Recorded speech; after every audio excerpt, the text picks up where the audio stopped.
Oi, gente, tudo bem? Aqui é o Gustavo, professor de Química do FACEDUCA, e hoje a gente vai dar continuidade ao nosso conteúdo. Bom, primeiramente gostaria de pedir a vocês que nos seguissem no Instagram, que é @FACEDUCA, e não deixem também de se inscrever no canal. Também curtam e compartilhem este vídeo com os seus amigos.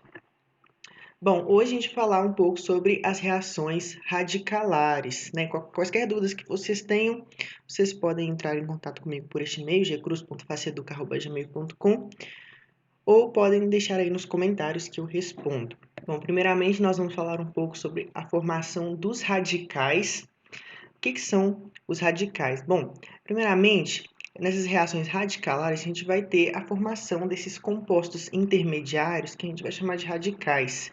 E eles vão se formar a partir da quebra homolítica da ligação covalente. Então, vocês lembram que lá na primeira aula de reações orgânicas, na aula de reação de substituição, quando nós introduzimos esse tema, nós falamos em quebra homolítica e heterolítica da ligação covalente. A quebra heterolítica, a ligação covalente se quebra de uma forma assimétrica, ou seja, o par de elétrons da ligação passa a pertencer a apenas um dos átomos, enquanto o outro fica sem. Já na quebra homolítica, o que acontece é um elétron desse par vai para um átomo, outro elétron desse par vai para outro átomo. Então, a gente vai ter a formação de dois radicais, né? Dois radicais porque são duas espécies químicas que possuem elétrons desemparelhados. Lembrando que o bromo tem 7 elétrons, então ele tem mais 6 elétrons aqui ao redor dele, né? Todos eles emparelhados, enquanto nós temos um elétron desemparelhado. E aqui é a mesma coisa. Então, quando nós temos esses elétrons desemparelhados, a gente vai chamar essas espécies químicas de radicais. E uma coisa muito importante sobre esses radicais é que geralmente eles são muito instáveis. Então, eles vão ter um tempo de vida muito curto. Isso significa que eles são muito reativos, eles vão reagir muito rapidamente. E sendo os radicais muito reativos, o que acontece quando eles se encontram com alguma outra molécula? Bom, quando eles se colidem com outras moléculas, eles vão tender a reagir de forma a emparelhar o elétron que antes estava desemparelhado. Então, aqui a gente tem o cloro, que é um halogênio, assim como o bromo, do exemplo anterior. O cloro é um halogênio, ele tem 7 elétrons na sua camada de valência, né? Os outros 6 elétrons que estão aqui ao redor do cloro estão todos emparelhados, e nós temos esse 7º elétron desemparelhado, né? Lembrando que esse radical provavelmente pode ter surgido da quebra homolítica da ligação covalente existente no composto Cl2. Então, esse radical cloro, ele vai se chocar com a molécula de metano, que é o CH4. Aqui eu só explicitei um dos hidrogênios do CH4. E o que vai acontecer é o seguinte, esse cloro ele vai abstrair um hidrogênio da molécula de CH4, forçando a quebra homolítica da ligação covalente entre hidrogênio e carbono, sendo que um desses elétrons da ligação vai sair da molécula junto com o hidrogênio para se emparelhar com o elétron desemparelhado do cloro. Então, a gente vai ter aqui a ligação sendo formada entre hidrogênio e cloro, né? O outro elétron que fazia essa ligação vai ficar com o carbono. Então, a gente vai ter a formação de um novo radical, que é o radical metila, que é o CH3 e um pontinho. Então, percebam uma coisa, toda vez que a gente tiver o encontro de um radical com uma molécula, certamente nós vamos dar origem a uma nova molécula e a um novo radical. E quanto às reações com formação de radicais em cadeias carbônicas maiores? À medida que a cadeia carbônica aumenta, esses elétrons desemparelhados vão aparecer em regiões distintas. Então, aqui a gente tem o propano, né? O propano, ele é o CH3, CH2, CH3, sendo que aqui está explicitado o hidrogênio desse carbono da extremidade. E aqui a gente também tem o propano, só que o hidrogênio que está explicitado é o hidrogênio do carbono do meio, né? Então, aqui nós temos um hidrogênio de carbono primário, porque este carbono só se liga a um carbono apenas, enquanto aqui nós temos um hidrogênio ligado a um carbono secundário, porque esse carbono se liga a dois outros átomos de carbono. Então, quando essa molécula, por exemplo, né, em que eu explicitei este hidrogênio, quando essa molécula se choca com um radical, esse hidrogênio vai ser abstraído e, portanto, o elétron desemparelhado vai surgir no carbono da extremidade. Enquanto aqui, se esse hidrogênio do meio for abstraído, o elétron desemparelhado vai surgir no carbono secundário. Então, nós dizemos que este radical aqui é um radical primário e esse radical é um radical secundário. E aí a gente tem aquela ordem de estabilidade dos radicais, né? Um radical terciário, ele vai ser mais estável do que um radical secundário, que vai ser mais estável que um radical primário, e o primário ele vai ser mais estável que o radical metila, que é o CH3. Então, uma reação que envolve a formação de radicais, né, no seu mecanismo, no seu caminho, né, dos reagentes até chegar aos produtos, certamente se a reação puder seguir um desses caminhos, né, ou o caminho 1 ou o caminho 2, certamente ela vai preferir seguir pelo caminho 2, onde há a formação de um radical mais estável. Então, certamente, quando esse alcano sofrer uma reação de substituição, provavelmente o halogênio entrará no carbono secundário, que é o carbono do meio. Isso é algo que nós descrevemos na aula de reações de substituição. Então, retornando a um dos slides da reação de substituição, aqui a gente vai falar um pouco, relembrar da halogenação de alcanos, né, que se trata da reação entre um alcano e um halogênio. Então, aqui a gente tem o metano reagindo com o Cl2, o gás cloro, sob a presença de calor ou luz, né, qualquer fonte de energia que seja, para formar o clorometano e o HCl. Então, a gente tem uma reação de substituição porque o hidrogênio do metano vai ser substituído por um átomo de cloro. Então, aqui a gente tem a formação do clorometano. E lá atrás eu falei que essa reação ocorre por um mecanismo radicalar, né?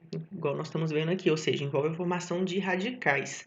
Então, a gente tem essa representação genérica aqui. A gente tem a fórmula genérica do alcano, que é CnH2n mais 2, reagindo com algum halogênio. Para formar esse composto aqui, um aleto de alquila, CnH2n mais 1x, uma fórmula genérica, para esse caso especificamente, mais o HX. E uma coisa muito importante é que nessa reação descrita só houve a substituição de apenas um átomo de hidrogênio, porque também esse composto aqui, o clorometano, ele pode reagir com o Cl2 para que sejam substituídos mais átomos de hidrogênio nessa molécula. Então, nessas equações aqui a gente pode ver isso. Então, primeiramente, a gente tem o metano, igual anteriormente, a gente tem o metano reagindo com o Cl2 para formar o clorometano e o HCl. Então, aqui o clorometano foi formado a partir da substituição de apenas um único átomo de hidrogênio. Mas aí, vocês lembram de que eu falei que esse clorometano, à medida que ele for formado lá no meio onde a reação está ocorrendo, nada impede que ele, a partir do momento que ele foi formado, ele já pode começar a reagir com o cloro que ainda está presente no meio. Então, o CH3Cl, ele pode reagir com o cloro, né, e substituir mais um hidrogênio, formando o diclorometano, que é o CH2Cl2. E à medida que o CH2Cl2 for sendo formado lá no meio reacional, ele já pode reagir com o Cl, substituindo assim mais um hidrogênio, para dar origem ao triclorometano, que é o CHCl3. E o CHCl3, à medida que ele for sendo formado lá no meio reacional, ele também já pode reagir com o cloro, substituindo o seu último hidrogênio, para formar o tetraclorometano. Então, o que isso significa? Isso significa que numa reação de halogenação de alcanos, a gente não vai ter a presença só de um único produto. No fim da reação, eu vou ter uma mistura de todos esses aqui. Porque não tem como a gente controlar Não tem como a gente impedir que, por exemplo, quando o CH3Cl é formado, nós não podemos impedir que ele reaja com o Cl para formar o diclorometano. Isso é algo que a gente não pode controlar e, portanto, no fim, a gente vai ter uma mistura desses 4 produtos. Então aqui, olha, eu coloquei, a gente tem o metano reagindo com o gás cloro, com o Cl2, e a melhor maneira de representar essa reação é dessa maneira aqui, em que a gente tem uma mistura complexa de todos aqueles produtos, né, de todas as possibilidades de substituição de hidrogênio pelo átomo de cloro. Aí, é claro que nós vamos ter frações de cada um desses produtos. Então, como que ocorre basicamente uma reação de halogenação, né? Como é que é essa formação dos radicais ao longo da reação? Bom, primeiramente, a gente tem a primeira etapa da reação, que é que nós chamamos de iniciação. Nessa etapa de iniciação, vai acontecer a quebra homolítica da ligação da molécula formada por halogênios. Então, aqui nós temos o gás cloro, que é o Cl2. Sua ligação, sob a presença de calor ou luz, vai ser quebrada de forma homolítica, dando origem a dois radicais cloro, né, o Cl com um pontinho. Aí o que acontece? Um desses radicais cloro vai iniciar a etapa de propagação, em que esse radical cloro vai se chocar com uma molécula de metano e vai fazer aquilo que eu tinha falado anteriormente, que é abstrair um dos hidrogênios dessa molécula de metano. Então, o hidrogênio, ao sair da molécula de metano, vai levar consigo um elétron dessa ligação aqui, que antes era entre hidrogênio e carbono, e ele vai emparelhar esse elétron que foi consigo com o elétron do cloro, né, formando assim um HCl e formando um radical, né? É isso que acontece quando um radical e uma molécula se chocam. Ocorre a formação de uma nova molécula e de um novo radical. Então, o radical que nós temos aqui é o radical metila, que é o CH3 com um pontinho, né? É o elétron desemparelhado no carbono. Aí, como a gente formou esse novo radical, ele vai se chocar com uma molécula de cloro, que também está presente lá no meio, né? Lembrando que não são todas as moléculas de cloro que vão sofrer essa quebra de início, né? Algumas que vão se romper primeiro. Então, aí a gente vai dar origem aos primeiros radicais cloro, que vão dar início às primeiras reações de propagação, mas é a formação desses novos radicais que vão dar seguimento à quebra homolítica das ligações do Cl2, como a gente está vendo aqui. A gente tem o radical metila se chocando com uma molécula de Cl2, cuja ligação ainda não foi rompida. Então, o que vai acontecer é que esse elétron do carbono vai abstrair um átomo de cloro dessa molécula e essa ligação ela vai se quebrar de forma homolítica, fazendo com que esse átomo de cloro que vai sair leve consigo um elétron dessa ligação para que seja emparelhado com um elétron do CH3, né? Então vai haver a formação do CH3Cl, do clorometano, e a formação de um novo radical, que é o Cl ponto. Então, essa reação é uma reação que a gente chama de reação em cadeia, porque uma reação leva a outra. E olha só, aqui a gente formou um novo radical cloro, né? Então, acaba que é um processo cíclico, porque esse cloro aqui vai continuar reagindo conforme nós descrevemos nessa equação aqui, na segunda, né? Ele vai, basicamente, entrar aqui novamente e se chocar com uma nova molécula de CH4 para formar o HCl e um novo radical. E esse radical vai vir e vai reagir com uma outra molécula de Cl2 para formar o clorometano e um outro radical Cl. E o novo radical Cl formado vai voltar e participar dessa reação aqui de novo. Então, é uma reação que a gente fala que é em cadeia. Ela garante a sua continuidade ao longo do tempo a partir da formação dessas espécies radicalares de forma constante. E aí, é claro que essa reação ela não fica acontecendo para sempre, né? Há uma última etapa que é a terminação,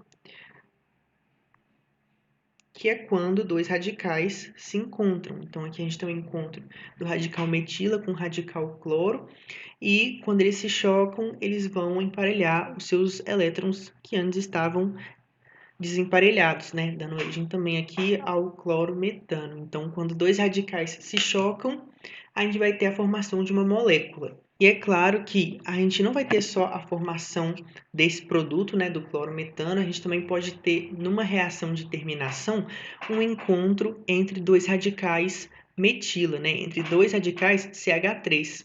Isso pode acontecer. Então, quando esses dois radicais se chocam, os elétrons desemparelhados vão se emparelhar. Eles vão formar uma ligação covalente e, nesse caso aqui, vai haver a formação do etano, que é o C2H6. E também a gente pode ter uma reação de terminação entre dois radicais cloro, em que dois radicais Cl vão se encontrar para formar novamente o Cl2.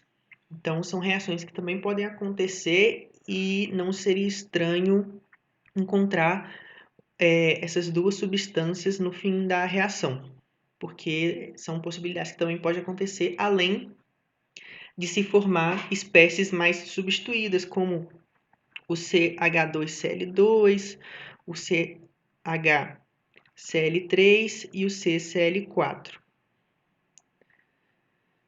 Então, no fim dessas reações de halogenação de alcanos, o ideal é que a gente sempre obtenha aquela espécie química que nós queremos, que nós temos interesse. Entretanto, não vai ser dessa forma. A gente vai ter sempre uma mistura complexa, né, dessas substâncias que foram mais substituídas, além de ter esses outros subprodutos formados a partir de reações de terminação entre dois radicais que nós não queríamos que eles se encontrassem, mas não tem como controlar quem vai colidir com quem. Então, se a gente tem essa colisão entre dois radicais metilo, vai haver a formação da substância do alcano etano.